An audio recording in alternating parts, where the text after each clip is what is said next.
Welcome to Screen Bytes, a podcast about video games, technology, TV, and movies. In this episode, we talk about Yuzu and Nintendo. So, Josh, I wanted to discuss what's been happening quite recently in terms of Yuzu and Nintendo filing a lawsuit against the emulator and Yuzu settling the case for $2.4 million and taking down all of the projects, and also Citra as well. So Citra is a 3DS emulator. Okay, I saw that, but I didn't know what it was. Okay. It was quite a shock because it was like, when it first turned, like we found out, okay, Nintendo are going after Yuzu. I think the documentation, the lawsuit that they filed, it seemed like they didn't really have anywhere, like, it just didn't feel like that they could win because it was quite vague on what they would, like, they were claiming that Yuzu allows, well, it's difficult because the reason why they've settled is the fact that Yuzu also have a free download as well as a Patreon download where you can get an early access version to the emulator.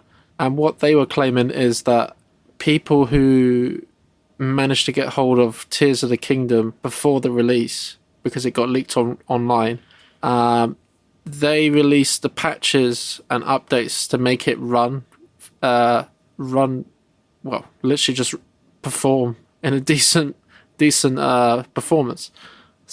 But that was all behind a paywall. So if you wanted to get that, you would have to subscribe to the. Okay, I see. Yeah. So they were claiming that actually, you are benefiting and you are profiting from their games that they are releasing. Because I think they were getting like $30,000 a month from Patreon.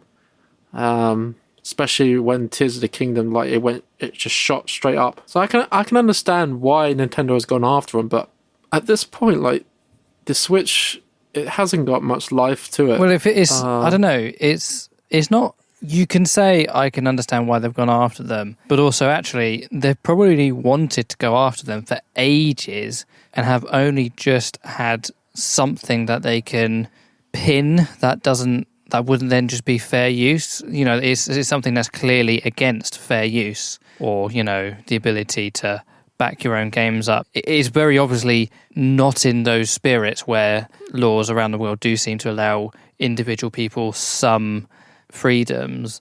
So before, Nintendo would have had, like you said, would have had a wishy-washy case. Well, it would have been even more wishy-washy before this, and this is finally the time they've been able to actually do something about it from their perspective. Well, I also think that they're probably trying to put a marker down before they release the next console, Switch 2, and making a statement saying don't even try it, like don't. But the thing is, it's the fact that there were vulnerabilities on the Switch itself quite early on.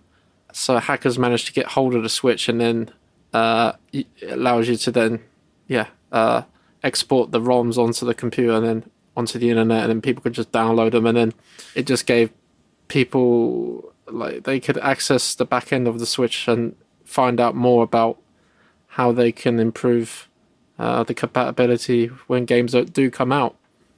But I do think it is wrong that, I'm not saying that Yuzu are wrong in terms of someone getting the game and playing it on their emulator before the actual release date, but I suppose that is still wrong because I think there's another emulator called Ryujinx, and they normally block people from playing games that come out before the actual release date.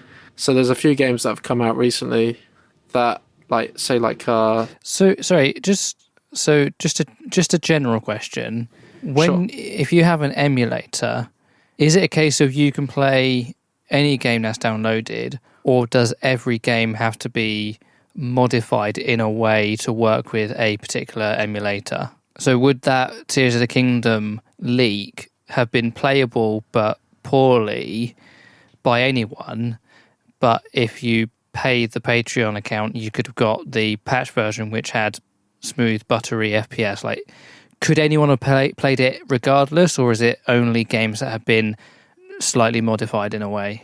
Well, you could play the game, but there are updates to the emulator to make it more playable was behind the Patreon. Yeah, and I also So what you're saying about that... Ryujinx sort of like blocking games from being played before they're released, that I think that kind of works against their favour. Because they're having the reason I say that is because if they're stopping people from playing games that haven't been released but have been leaked, they are having control over the software. And if you're a software developer and you're putting out these emulators, what you want to say is, hey, look, we're just putting out this software platform. What our users use it for isn't, we're not legally liable. In the same way that torrenting itself isn't illegal, but downloading music illegally is.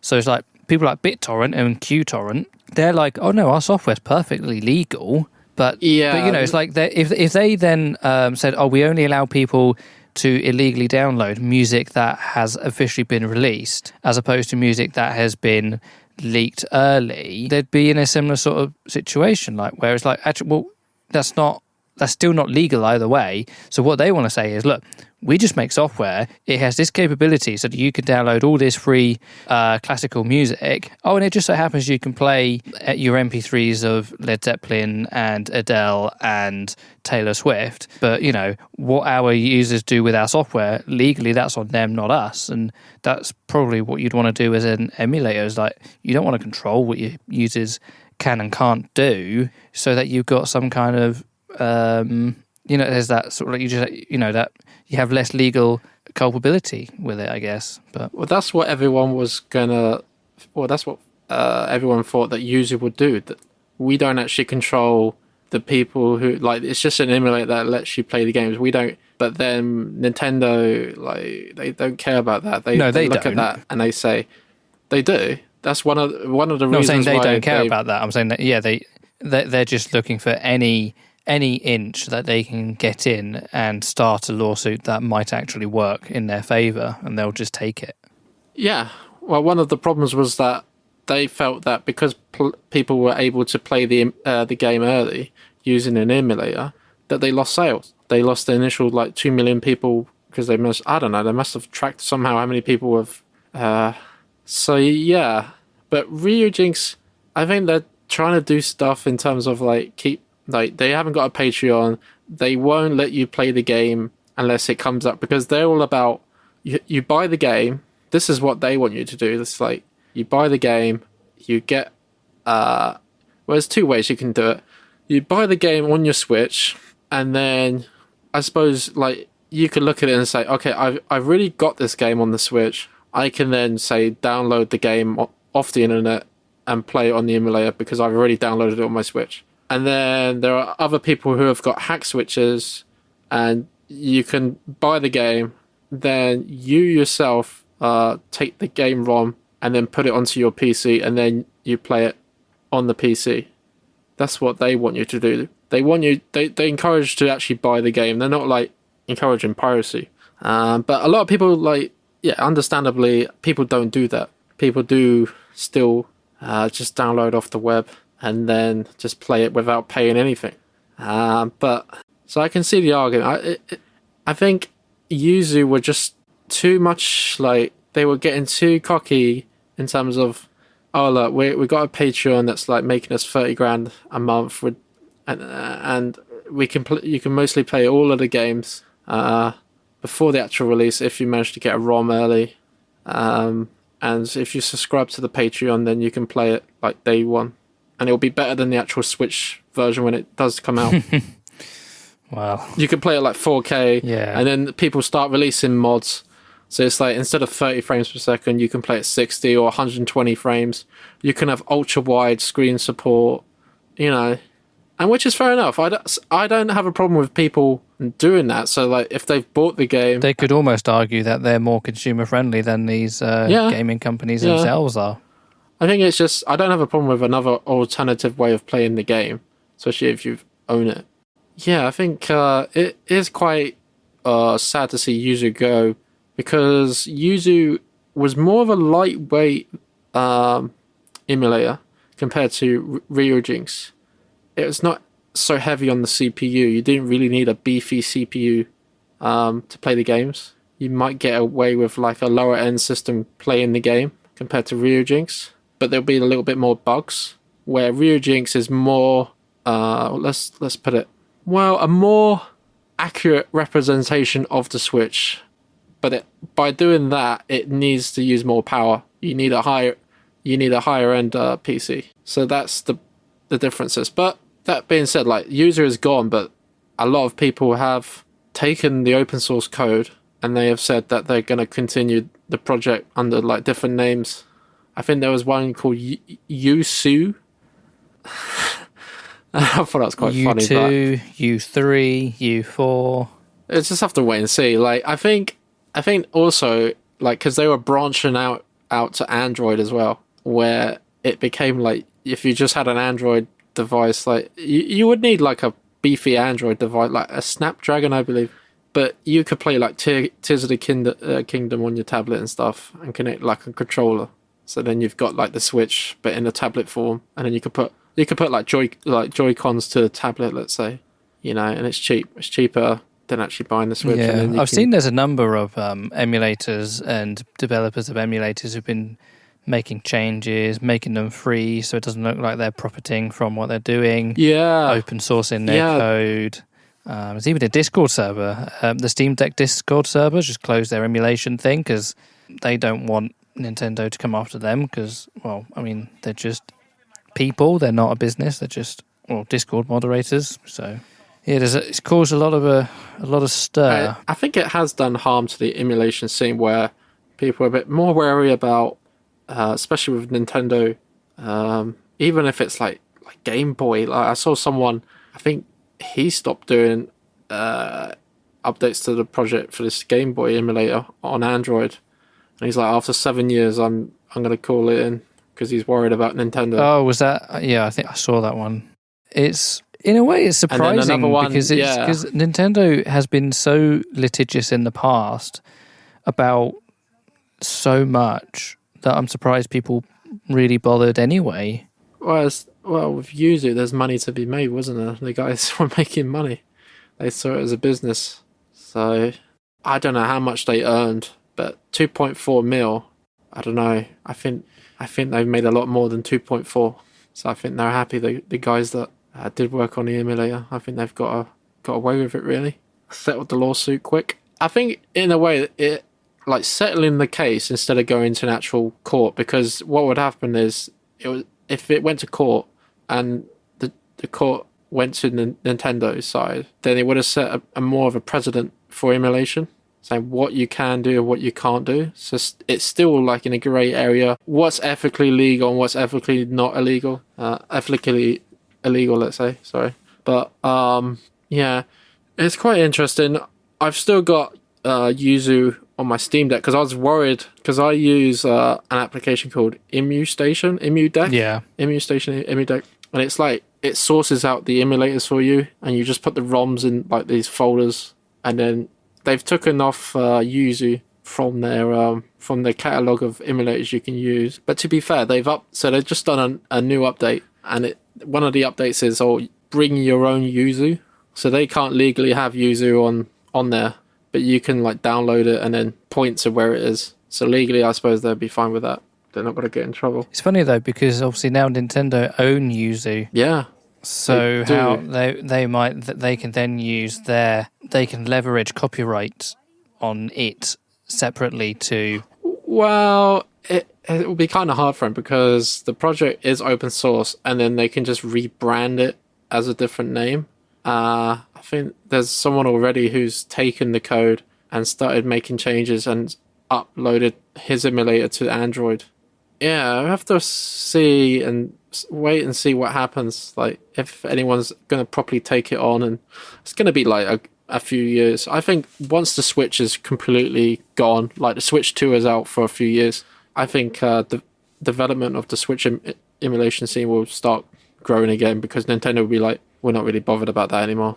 And that's fair enough. Like, I think Yuzu with its latest version, can play most of the games pretty well. There were some games it couldn't play, but most of the big hitters you can play at, like if you had a decent gaming PC, you can play at 4K, 120 frames per second with mods, and you can get like better visual effects and stuff. So yeah, I don't think it's like the worst thing in the world. It's came so late in the Switch's lifespan and the emulation's lifespan. Like, I don't think it's too much of an issue. Like, I think most of the games you can play, and if there is a game that that struggles, you can always rely on Ryujinx and see if it plays better on there.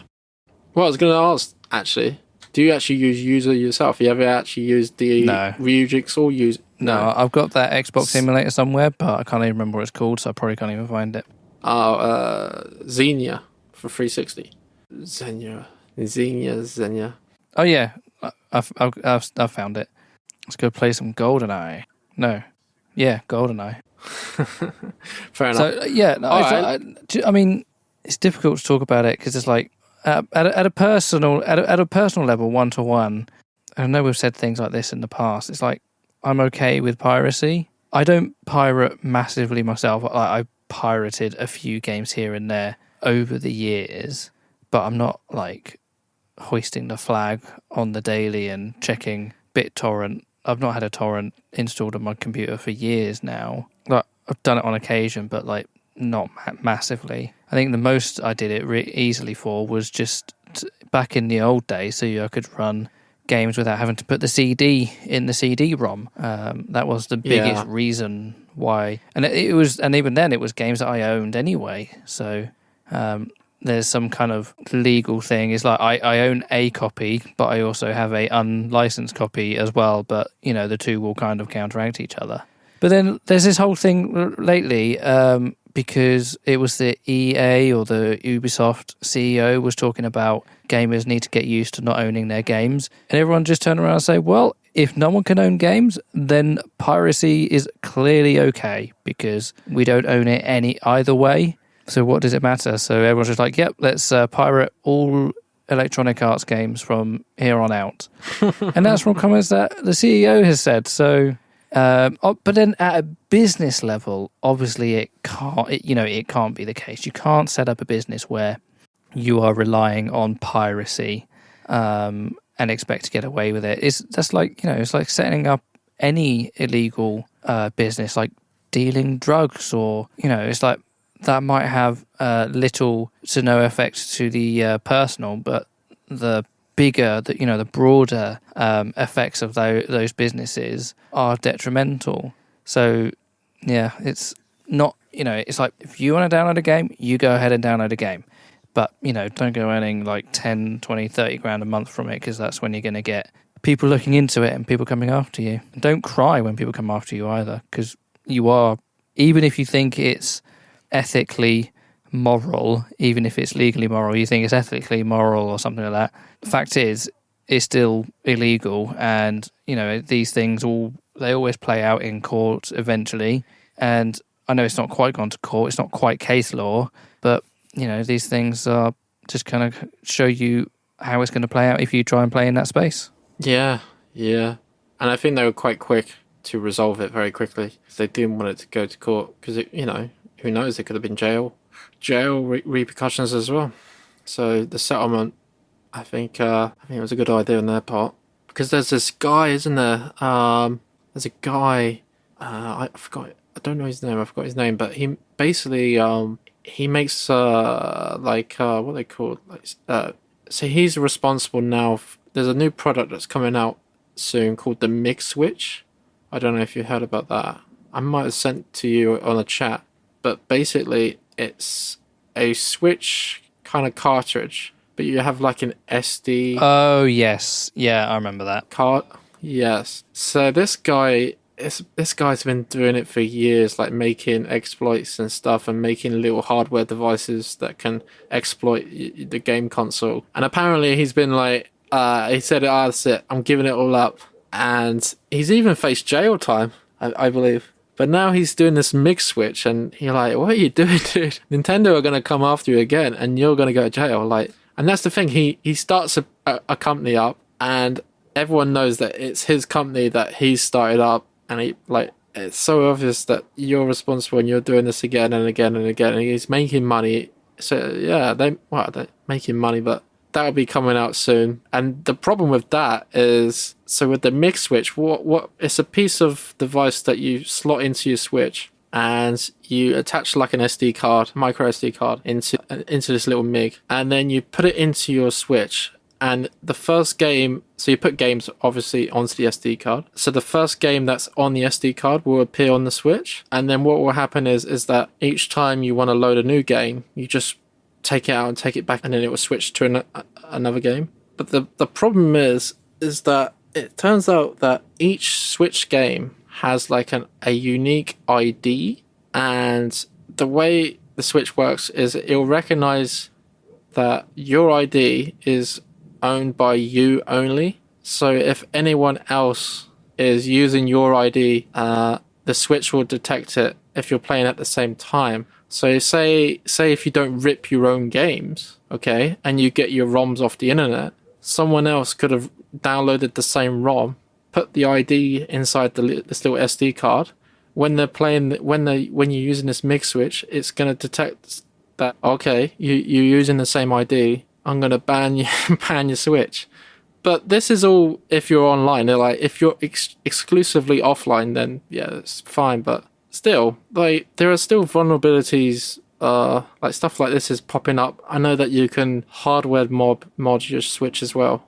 And then there's the original Switches that came out had that little problem with the little twigs on the what they call, a little on the side, so you can like. You put like a little say like a little pin, and you can trick it, and it will like go into like e-boot mode. It will cause the Switch to go into like a kernel panic, and then from there you can like load up exploit custom firmware and put it onto your Switch. So there are loads of vulnerabilities to the Switch. So I think Nintendo really need to look at that security for the next console, because, like, to be fair, like Xbox, like Xbox One, Xbox Series S and X, there's no vulnerabilities. No one has jailbroken those consoles. The last console someone got it was a hardware mod, was the Xbox 360. PlayStation is different. Like PlayStation 4 has been soft jailbroken. PlayStation 5 has been soft jailbroken. But the way it works on PlayStation consoles is that what Sony normally do is someone discovers an exploit, they let everyone know that there's an exploit on this version of firmware. They even tell Sony that there's an exploit, and Sony pay the person who's discovered the exploit, and then they patch it out in the next version. What you mean, like a bug bounty program? Yep, exactly. If you pay enough, then they work. But then, in order for the jailbreak to work, you have to remain on that firmware. But then you won't be able to play you can't play the latest games because they'll be on a higher firmware. So it's like, what's the point? There's no point. You've got to be rich enough to have your jailbroken PS5 and your regular PS5. Yeah, well, yeah. Buy 2 PS5s. That's true. Could do that. But yeah, that's the general, because it's the Tegra X1 chip. It's quite well-known chip as well from NVIDIA. And I'm not sure which one the new chip is going to be for the next Switch, but I think there could be potentially another emulator if someone wanted to do it. But I'm not sure now because of this, what Nintendo have done. I think it has set like a little bit of a message to these people saying, please don't go down this route, otherwise we're going to come after you. It would be quite funny is if Nintendo use Yuzu to make an emulator for the Switch on the Switch 2. Yeah, exactly. They could potentially, who knows? But you would never know. I mean, obviously, it's built for x86, so it's probably not going to work on the Tegra chip or whatever the future Switch is going to have. But, maybe some of the core technologies will work. Well, yeah, it's a possibility. It is a possibility. They already have been done in the past. Didn't they release Mario? But they released an emulation version instead of their own original, complete with bugs. Yes, like Mario Sunshine and what was another one as well, wasn't there? Like the GameCube emulation, wasn't it? Thank you for listening to Screen Bytes. Follow us in your podcast app or subscribe on YouTube.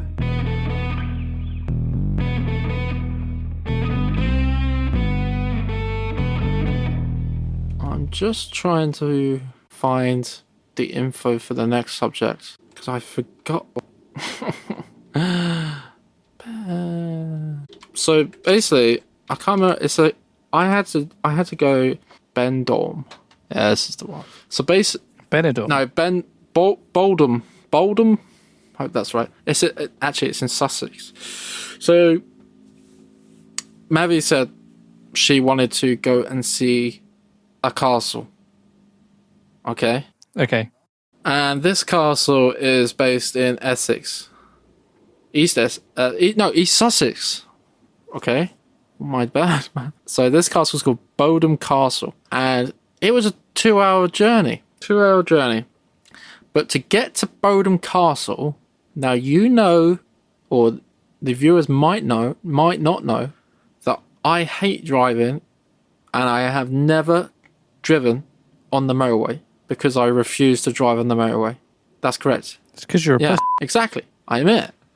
So, I set my sat nav to avoid motorways, and unfortunately, it said, "Okay, you have to go through London," and I was thinking, "What? That's another rule I have. I am not driving through London. Forget that." And my car can't drive through London because it has the low emissions tax. That doesn't mean you can't. It just means you got to pay £12. Exactly. Forget that. It probably costs more than £12 to drive around London. Anyway, so I decided that I had to do it, and because she was giving me a funny look, I had to drive on the motorway. Yeah, you have to because that's the only way to get over the river unless you go the really long way. But okay, carry on. So yeah, well, it was the M1, and then on the M25, and then it was the A. Did you pay for the toll road? No, this is This is Boldham Castle. I'm looking at it on a map. Unless there's another one. Let me give you the address. Yeah, send it. And maybe you can post it in the description or something or somewhere. Where's chat? I am useless. I am absolutely useless. Where is the chat? On the channel. There's a little speech bubble. Oh, okay. Yeah. Yeah, that's what I'm looking at. Yeah. I was on that one already. So I hope that's the one. Yeah. So it was. So did you go over Dartford Crossing? No. I went a different way. So I went round. So I went on the M1. Yeah. The M25 goes all the way around London in a circle. Yeah, so but I went anti-clockwise. The other way. Anti-clockwise. Okay. And then I went on the A21 to get there. Yeah, it's the last bit. So from the M25.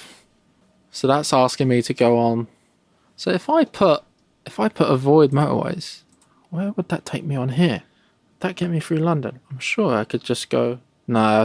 Yeah, taking you through London. Yeah, take me through London. And it still takes an hour longer than just using the bleeding motorway. Exactly. Yeah. So but if you were gonna you'd have to go Watford, Slough, Guildford, Crawley.